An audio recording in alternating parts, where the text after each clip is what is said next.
Hey y'all, welcome or welcome back to the channel. I'm Don. I'm a clinical social worker in the state of Illinois, and today's video is going to be all about how I overcame the social work odds, or defying the social work odds.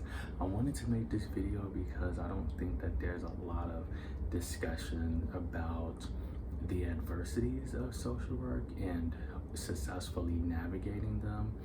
There's so many personal experiences that I have that I wish I did not have.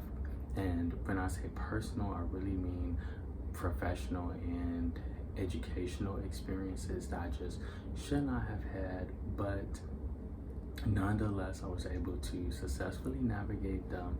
And I just want to share with you how I did that. And so the first thing is, I have to go back to graduate school, and I have to go back to when when I had my field placement, and my field placement was not the best, but it was with my ideal setting. It was working with persons with cancer as well as their families, and so I had an outpatient cancer center internship, which I loved so much. I loved working with that population, but my field supervisor just wasn't the most supportive, and at times was very aggressive, and was also just, there was a lot of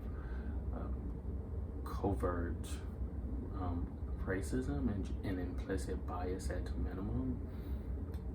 And when it was brought to my supervisor, well, my field liaison's attention at the school, they really did not advocate for me as a student. They advocated for the field placement supervisor because that's who they have a partnership with. That's their long-standing partnership. And so I really experienced the politics within social work for the first time. And so I really had to, so at this point, my supervisor was threatening to fail me and was saying that I was not meeting the competencies, which was not true. And then there was something that happened where I was dismissed from the site just abruptly, and so it no longer felt like a safe place for me to be. And so I did not report to my internship the next day, and I went to my field liaison at the school, shared what happened, and shared that I really needed to get out of this field placement.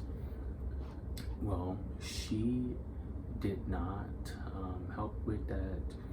According to CSWE, I would have, which is the accrediting board for social work programs, I would have had to sit a semester out and redo it, and I was on a scholarship and I didn't want to do that, and so I didn't do it. And so instead, I did my research. I became my own advocate. I consulted with an attorney, and we reviewed the code of ethics, and it was revealed that they both violated multiple codes of ethics for supervisors and liaisons. And I brought this to their attention, and I said, we either need to come up with a plan for me to graduate early, which I was on the track of graduating early because I did an accelerated track. We can take it to legal. And so we carved out a plan of daily tasks and activities and questions for me to answer each day that covered the competency, so we could have measurable goals and measurable outcomes to assess my competency, to assess my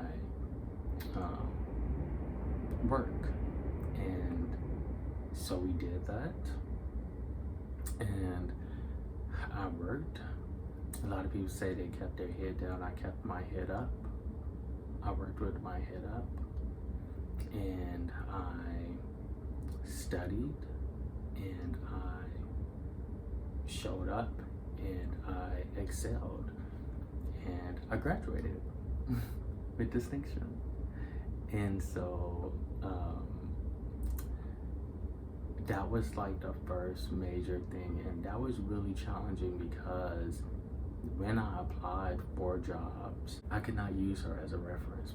The second, and there's a full circle moment for that I'll share at the end. Proceeding into my career, I really wanted to pursue a doctoral degree. I wanted to actually go straight from my master's to a PhD program. I was discouraged from doing it by an academic advisor who also served as my mentor for a scholars program that I completed, a healthcare scholars program. And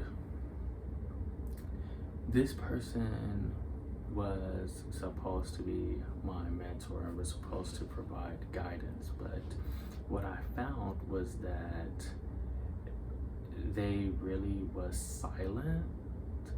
So going back to the internship, they were aware of what happened and was very silent during that time.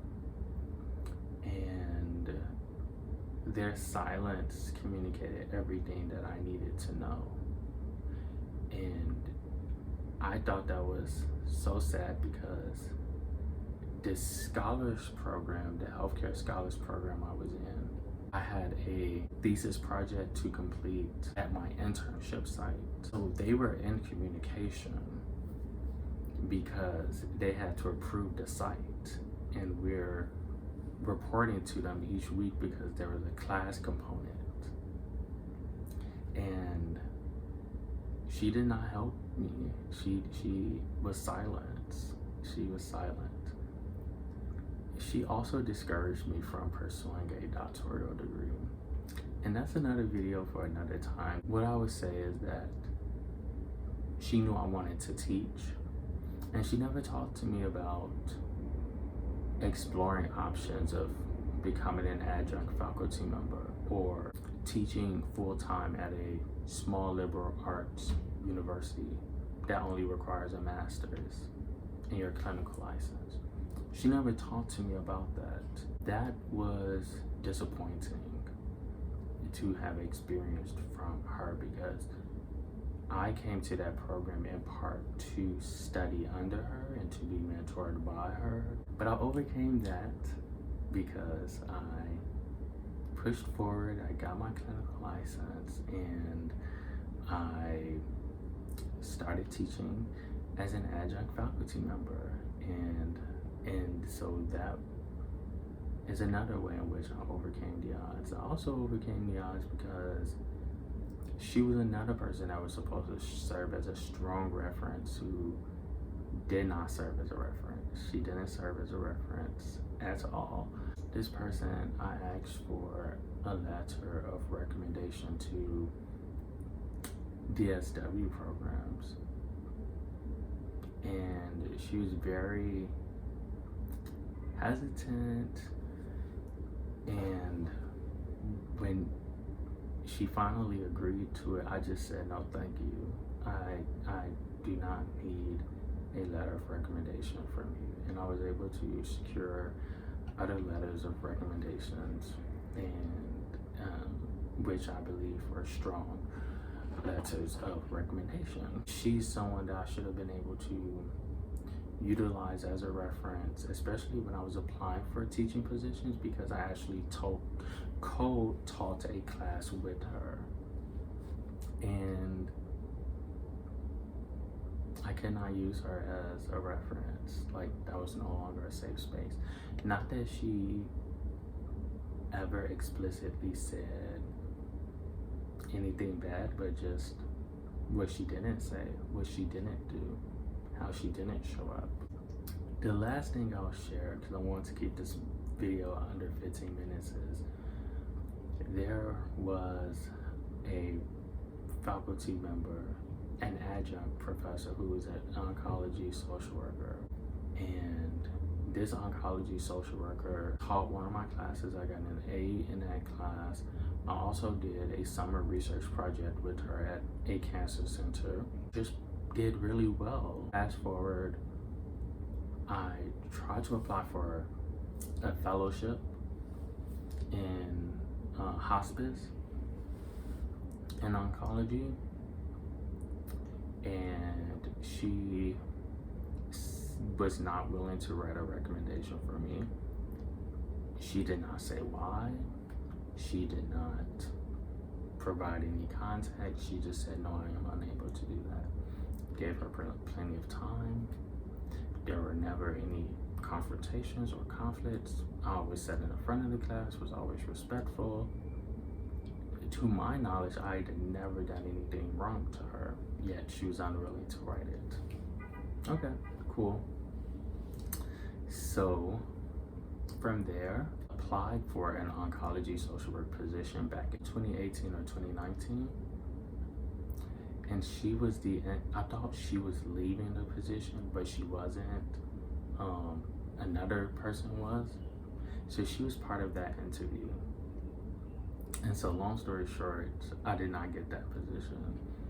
It's okay, I didn't get that position. So I moved on, I continued doing work, and 2 years passed, and a clinical social worker position opens and becomes available at a major cancer center at a hospital that is more highly ranked than where I completed my internship, where I did the summer research at, where both of those white women were. And I was accepted for this position. And so I've been working as a licensed clinical social worker at a major cancer center in the Chicagoland area. I've been doing this for about 2 months, 2.5 months, and it's been so amazing. And that's the full circle moment. And I did not use any one of those 3 white women who I did all of my healthcare stuff with, that I did the Hill Scholars with, that I took the social work with individuals and families class with, that was taught by an oncology social worker. I also did the community needs assessment with that social worker at the cancer center. And then my field placement supervisor that was at a cancer center. I didn't use any one of those women as my references. And I'm here doing what I love, doing what I set out to do. Does it mean I'm going to stay in this position forever? No. Does it mean that, I didn't enjoy my other positions? No. I absolutely love working in the schools. I could see myself returning to the schools one day, but this was just an opportunity I couldn't pass, and I think that it's perfect for where I'm at in this season of my life at this time. So I just wanted to come and share that with you. I wanted to encourage you to keep going, to know that you are more than enough. You do not need the people that you think you need, and no one can stop you from being you. So I thank you so much for watching, and until I see you next time, be you, be great.